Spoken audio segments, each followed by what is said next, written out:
Hey, family, welcome to the Career Clinic. Thank you for being here as always, man. I think it's always so important for us to have these conversations about what we're doing in our career.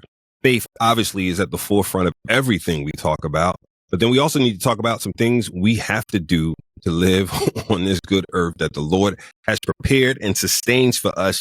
And career goals can be one of those tricky topics. What should you be thinking about for 2024 as you get yourself centered around your career goals? And initially I had 3-4 bullet points to go through and wanted to walk you through a number of things. And the more I thought about it, the more I said, I want to spend some time on one point, one singular point, because if you get this point nailed, it truly sets you up for everything else. You'll always have an abundance of tools you can use, right? And whether before you've heard me talk about things such as the EOS operating system. I'm a huge fan of that operating system because it helps you lay out your goals. They call them rocks in EOS, quarterly goals. Whether it's SMART goals, specific, measurable, achievable, realistic, time bound. That's another structure to use for goal setting. The 12-week year. I'm a fan of that system as well. But the point is, all of those systems are reliant on you doing something first, or that's the first part of using the system. And so let's spend some time on that. And so you might be saying, well, what is that? Let me tell you, vision. The very first thing we each need to do is create a very clear and compelling vision. And as the Bible says, write it down and make it plain, right? Man perishes for the lack of vision. Well, is your vision clear?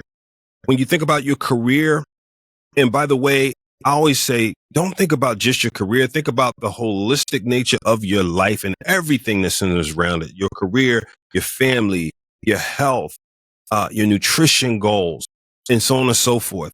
How does all that then wrap into how you see your career and what's the vision for your career? And not just this year, but overall, what's the vision? Because once you have the vision clear, that does a few things for you, right? One, it serves as a North Star to help you see where you're going. And then the goals will follow along with that. And one way to think about it is I'm on one side of the river. If I see my vision on the other side of the river, then I can jump to the appropriate rocks and boulders that may be within the river as skipping steps to get to that right point. If I don't see that part on the other side of the river, I could just start jumping on rocks and just try to get somewhere, quote unquote, somewhere. No, you don't want to get just somewhere. You want to be moving towards the vision that you have for your life, hopefully that God has planted on your heart. And let me back up. Let me not say hopefully, that you've prayed about to ensure you're moving in alignment with God's will for your life. Okay, so now your vision also does this for you. It allows you to do 3 powerful things. It allows you to focus.